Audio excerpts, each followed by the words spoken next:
قرار جديد بخصوص منحة تكافل وكرامة 400 جنيه. ناس كتير بتسأل هل المنحة اتلغت ولا هتتصرف تاني. والحقيقة يا بنات ان في قرار مهم جدا بخصوص شهور 3 و4 و5 و6. خليكم معايا عشان اقول لكم التفاصيل. بجد مفاجأة حصلت من يومين بسبب غلو اسعار البنزين والسولار. بس الله المستعان، وهم حاولوا ان هم يفرحونا شوية، بس طبعا هم ال4 شهور دول بس. هقولك الوقت قرار الحكومة عامل ايه، بس قبل ما اقول تصلي وتسلمي على سيدنا محمد في الكومنتات، وكمان تعملي لايك للفيديو وتعملي اشتراك للقناة عشان يوصلك كل جديد لو انت من مستحقي تكافل وكرامة. البطاقة دي يا بنات بجد جميلة جدا، واللي لسه ما عملهاش يعملها، وهنقول كل التفاصيل تاني. الحكومة يا بنات أعلنت قبل كده إن في منحة بقيمة 400 جنيه للمستفيدين من برنامج تكافل وكرامة لمساعدة الأسر اللي في الظروف الحالية وارتفاع الأسعار طبعا اللي حصل من يومين.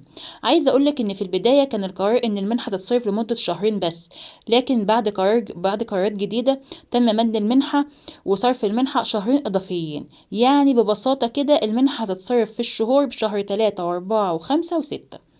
يعني إجمالي صرف المنحة 4 شهور، ولو حسبناها 400 في 4 فأنت هتاخدي في ال4 شهور دول من الحكومة 1600 جنيه زيادة على معاش تكافل وكرامة. ودي معلومة مهمة جدا يا بنات للي كانوا بيسألوني على إن المنحة اتلغت ولا لأ، وهناخدها شهر 3 ولا لأ.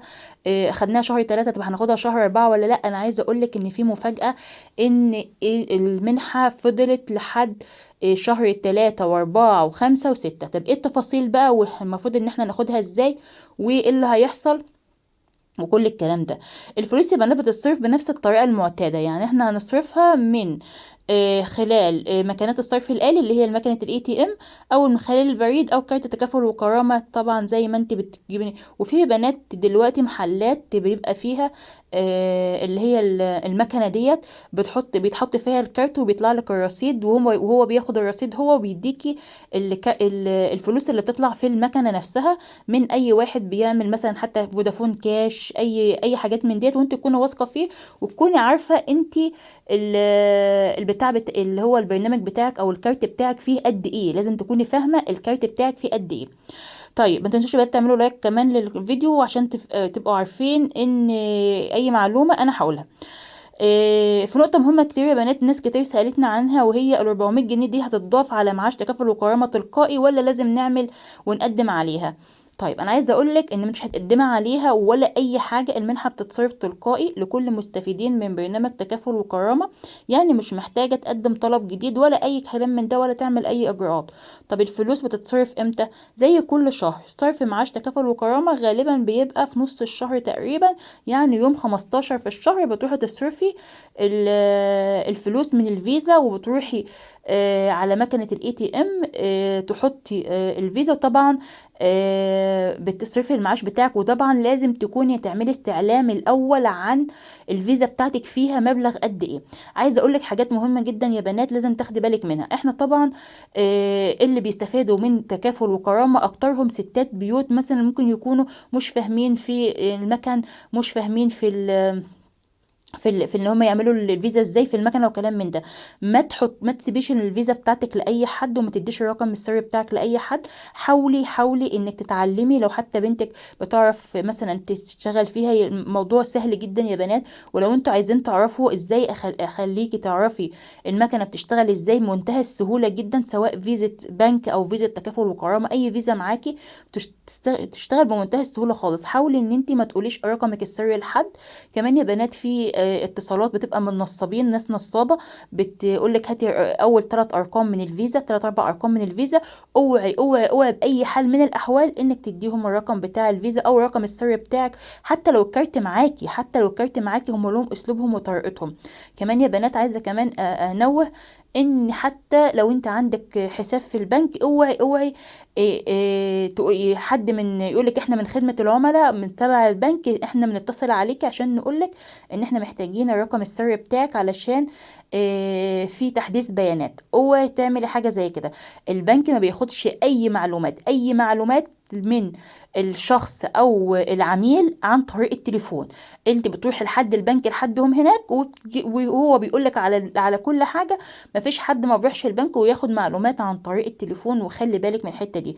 كمان تكافل وكرامه هي مش محتاجه اي معلومات، اي حاجه. الفيزا بتاعتك وقفت، الفيزا بتاعتك فيها مشكله، الفيزا بتاعتك ما بتشتغلش، الفيزا بتاعتك اتسحبت في المكنه، بتروحي الشؤون هم بيقولوا لك ان تعملي ايه.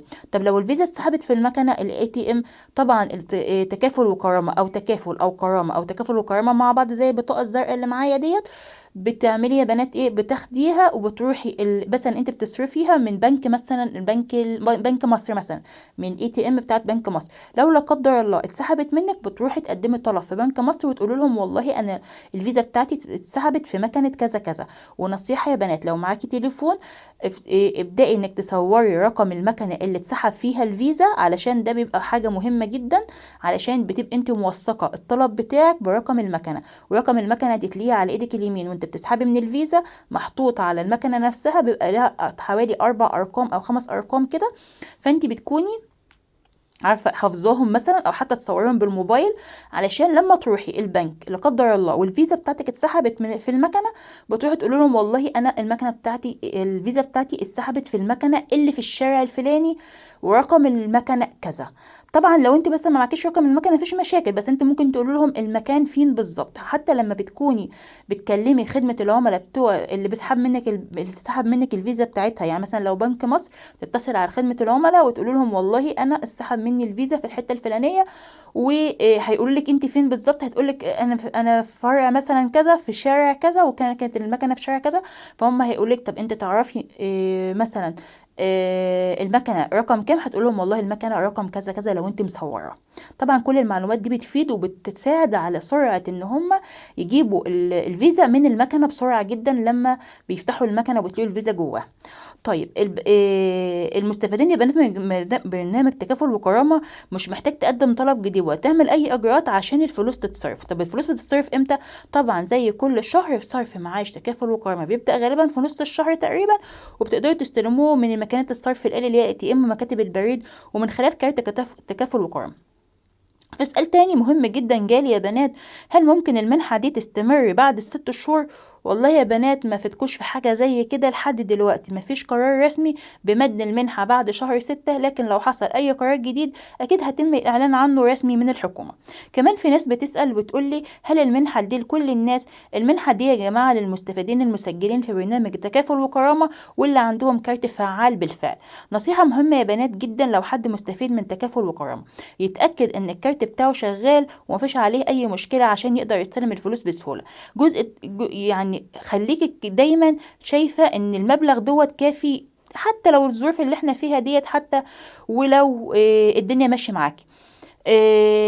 اكتبوا لي في التعليقات يا بنات، هل المنحه ديت نزلت لكم ولا لا؟ وتقدري تستعلمها عنها ازاي؟ واقول لك عشان اقول لك تقدري تستعلمي عنها ازاي.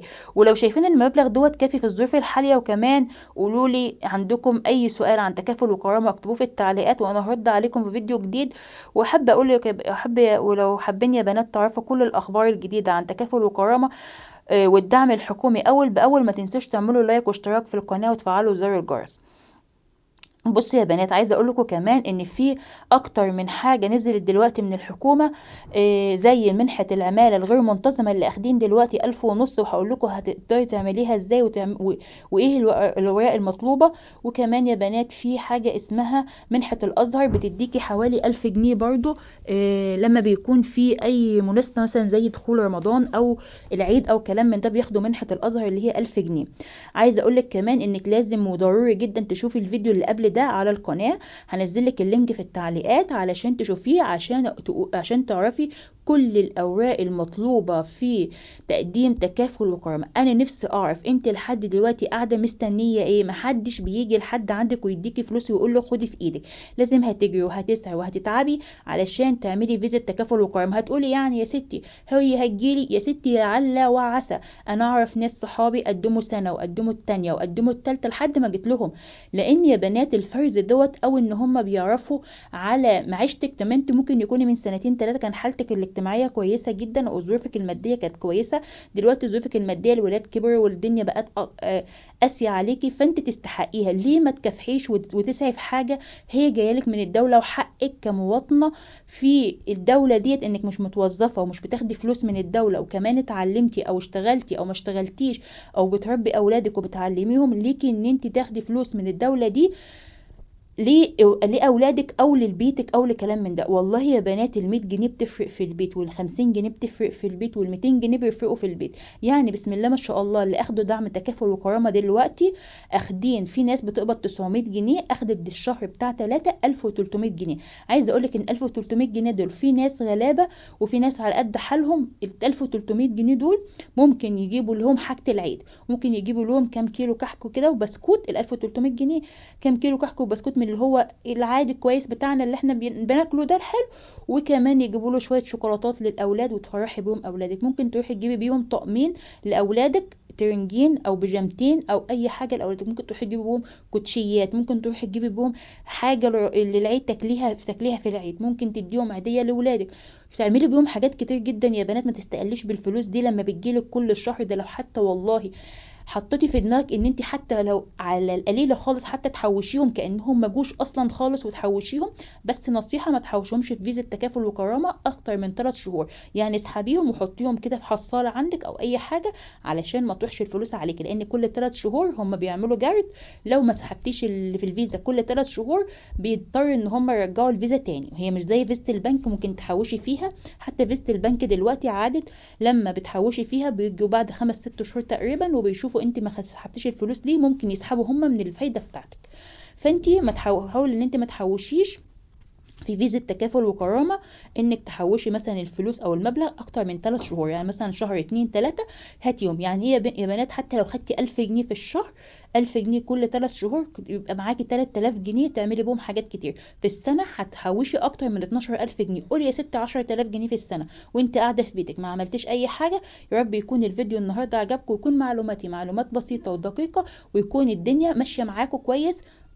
اعملي يا بنات، عفوا، اعملوا يا بنات اللي عليكم، وابدأي انك تروحي وتسعي. ما تقوليش لا انا جوزي اللي يسعى، لا انا مش هعمل، لا اصل انا النهارده مش فاضيه، اصل انا مش عارف ايه. والله يا بنات الموضوع سهل جدا وبسيط جدا وفي تعاون جدا. بدل انت اسلوبك كويس مع الموظفين اللي هناك، في تعاون بين الموظفين، وبدل اسلوبك كويس وانسانه محترمه ماشيه وشايفه ان دي حقك، ما فيش تزاحم، ما فيش قله ادب، ما فيش تعلية صوت، ما فيش ان انت تاخدي مكان حد.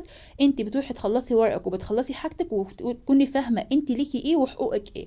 اهم حاجه تصلي وتسلمي على سيدنا محمد في الكومنتات، وكمان تحطي لي كده تعليق حلو زيك عشان تجيب لك كل الافاده وكل المعلومات الجديده من كارت تكافل وكرامه. وكمان المنحه بتاعه التموين هقول لك الفيديو الجاي منحه التموين هتنزل امتى بتاعه شهر 4.